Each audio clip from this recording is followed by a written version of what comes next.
పద్య గద్య పాఠ ఇటువంటివి, పద్య గద్య గీత వృత్తంబులను అయిన ఇలాంటివి ఏదో భగవత్ సంబంధమైనవి చదువుకోవడానికైనా సరే చదివితే ఆ నామం పలికితే ఏమవుతుందో తెలుసా?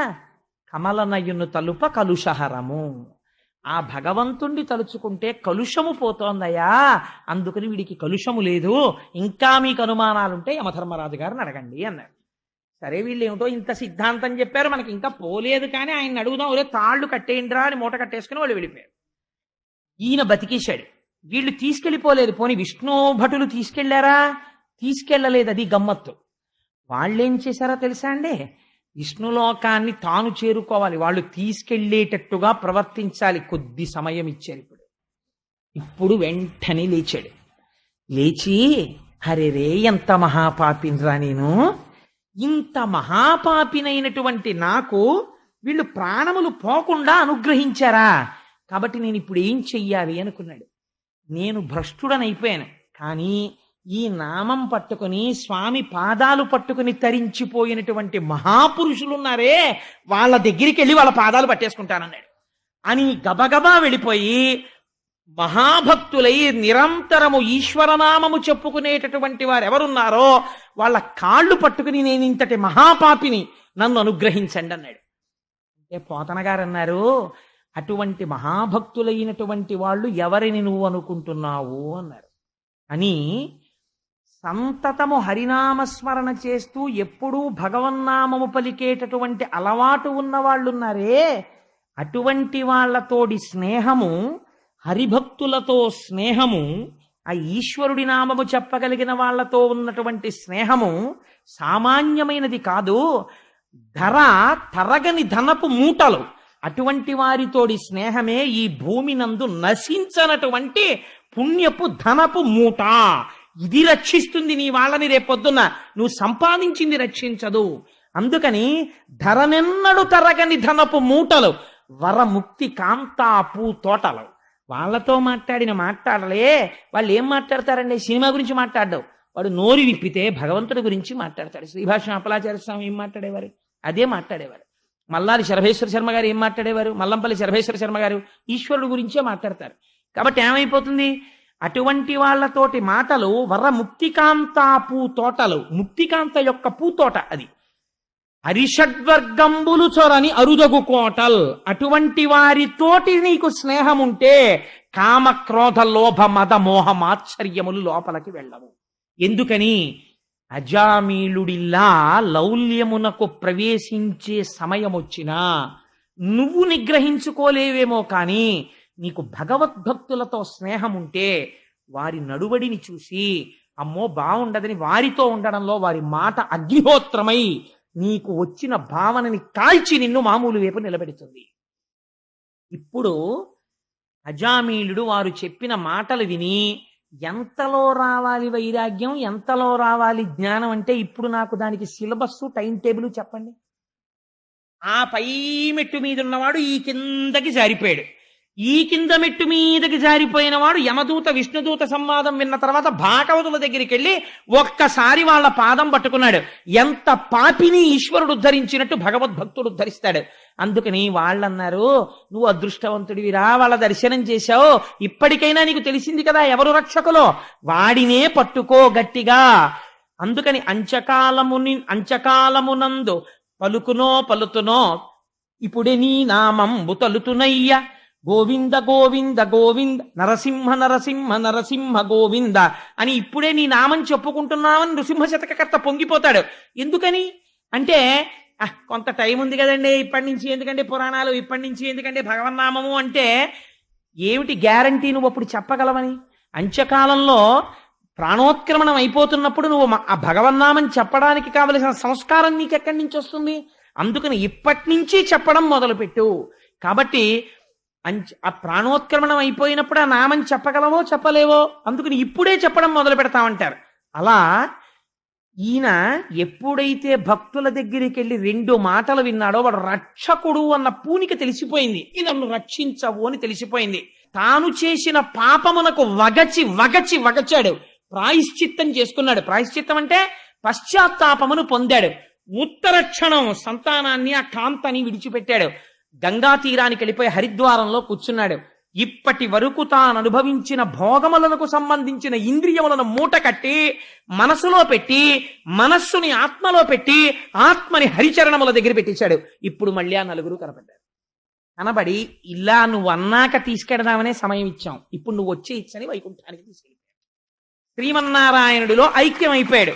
ఇప్పుడు చెప్పండి, భగవన్ జ్ఞానమును పొందడానికి ముందుది సిలబస్సా వెనకది సిలబస్సా? మీరు నిర్ధారించలేరు. ఈశ్వరానుగ్రహం కలగడం ఇప్పుడు చెప్పేస్తున్నాడు అజామిలోపాఖ్యానంలో వ్యాసుడు జగద్గురువై. నిన్ను రక్షించగలిగినది యథార్థమునకేది? భాగవతులతోడి అనుబంధమే. నీకు జీవితంలో ఉండవలసింది ఏదైనా ఉంటే నీ పాద కమల సేవయు నీ పాదార్చకులతోడి నెయ్యము నితాంతాపారభూత దయయు తాపసమందార నాకు దయచేయగదే. ఆ భగవద్భక్తులతోడి స్నేహము కావాలి. ఇప్పుడు దూతలు ఏం చేశారు? యమధర్మరాజు గారి దగ్గరికి వెళ్ళారు. వెళ్ళి వాళ్ళు అన్నారు, మాకు అనుమానం, ఇన్నాళ్ల నుంచి నువ్వు వెళ్ళి పట్రా అనేవాడివి, మేము పట్టుకొచ్చేవాళ్ళం. వాళ్ళు ఇంకో నలుగురు వచ్చారు, మీరు వదిలిపెట్టండి అన్నారు.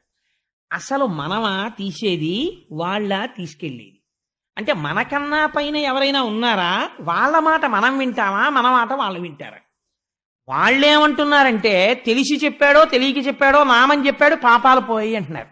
అలా పోతాయా? మేం పాపాల లిస్టు చూసుకుని మేము వెళ్ళాం, వాళ్ళేమో చివర నారాయణ అన్నాడు, పాపం పోయిందంటున్నారు.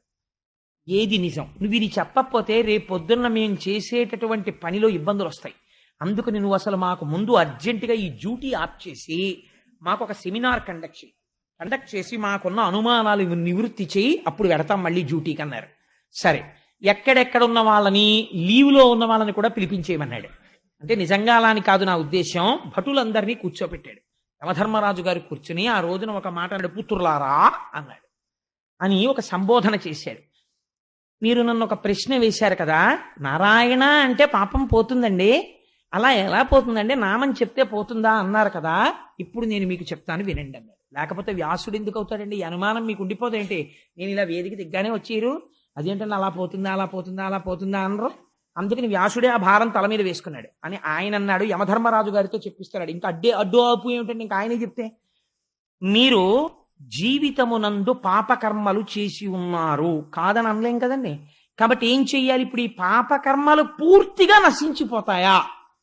పూర్తిగా నశించిపోవడం మాట దేవుడెరుగు, కానీ చేసిన పాపము బాగా తక్కువ స్థాయికి వెళ్ళిపోవాలంటే ఒక కర్మ ఉన్నది. ఏమిటా కర్మ? ప్రాయశ్చిత్త కర్మ అంటారు.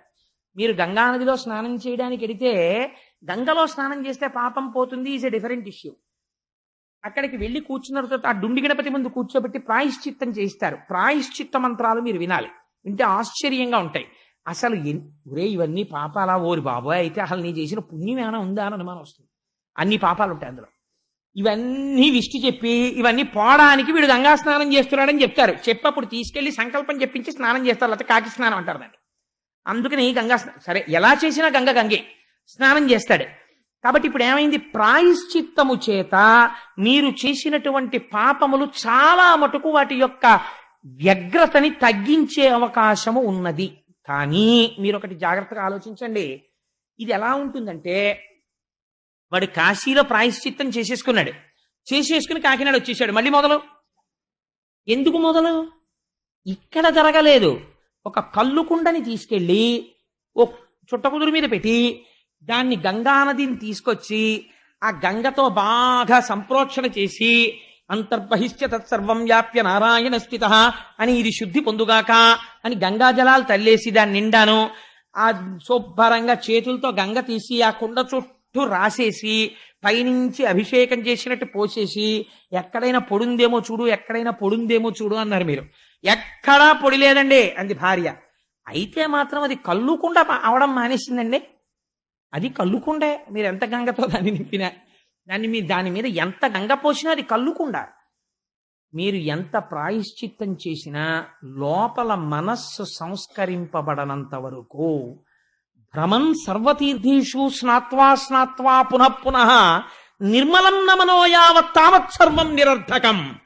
ఎన్ని తీర్థాలకెళ్ళి స్నానం చేసినా ఇది శుభ్రపడనంత వరకు అది నిరర్థకమైపోతోంది. కాబట్టి మరి ఎలా? కల్లు కుండలో కల్లు తీసేసి చింతపండు పెట్టి తోమేస్తే గంగ పెట్టి ప్రోక్షణ చెయ్యక్కర్లేదు. ఇలా లోపలున్న కల్లు తీసేయడానికి ఏమిటి మార్గం? లోపల నుంచి వాయువు నామమై ఇప్పుడు పైకి రావడం మొదలు పెట్టాలి. ఆ నామము అగ్నిబీజ అమృత బీజ అనుసంధానమై ఆ ఈశ్వర నామము మనస్సులోంచి వస్తోంది కాబట్టి ఇప్పుడు కుండ లోపల బాగు చెయ్యగలదు. మళ్ళీ కళ్ళెళ్లకుండా చేయగలదు ఆ నామం.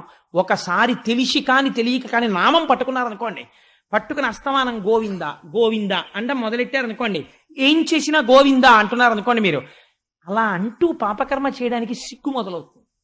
ఎవరు చూడకుండా చేయడం మొదలెడతాడు. ఎవరు చూడకుండా పాపం చేయడం ఓ మెట్టు పైకి ఎక్కడం శీలంలో, తెలుసా అండి? ఎందుకనంటే 10 మందిలో చేయడానికి కొంచెం భయపడుతున్నాడు ఇప్పుడు. ఆ తర్వాత ఏం చేస్తాడో తెలుసా అండి? ఎవరు చూడకపోయడం ఏంటి? రాత్రి పగలు అసుర సంధ్య వేళ సూర్యుడు చంద్రుడు ధర్మము అగ్ని ఇన్ని రూపాలతో ఈశ్వరుడు అంతఃసాక్షి అయి చూస్తున్నాడు. కాబట్టి ఈశ్వర నేను పాపము చేస్తున్నాను అని క్షమార్పణ చెప్తాడు. మరునాడు పూజామందిరం దగ్గరికి వెళ్ళినప్పుడల్లా నిన్నను పాపము చేసి ఉంటే ఆయనకి చెప్పి పుచ్చేయడం మీరు అలవాటు చేసుకోండి. నేను ఒక మాట యథార్థంగా చెప్తున్నాను. మీరు నిన్నటి రోజున పాపం చేశారనుకోండి, the moment you start worshipping the God first confess yourself. ఈశ్వరుడి దగ్గరికి వెళ్ళి, అయ్యా స్వామి, నిన్నటి రోజున నేను రైతు బజార్కి వెళ్ళినప్పుడు 5 కూరలు కొని పిల్లవాడికి లెక్కలు రావు కాబట్టి కేజీ బెండకాయలకి 14 రూపాయలు ఇవ్వడంలో లెక్క తప్పించేసి 4 కూరలకి మాత్రమే కూడికి చెప్పి, వంకాయలు అరకిలో 4 రూపాయలండి, బీరకాయలు కేజీ 8 రూపాయలండి, 8 4 12 ఇలా 4 చెప్పేసి వాడు బేరాల్లో ఉన్నాడని బెండకాయలకి డబ్బులు ఇవ్వకుండా వచ్చి వాడు కష్టపడి పెంచి పెద్ద చేసిన బెండకాయ బజారుకి తెస్తే ఆ కేజీ బెండకాయలు రోజు సంధ్యావందనం చేసి పరులకు ప్రవచనం చేసేటటువంటి నేను కేజీ బెండకాయలకి డబ్బు ఇవ్వకుండా తెచ్చుకుని వండుకు తిన్నాను. నా పాపము క్షమించుగాక.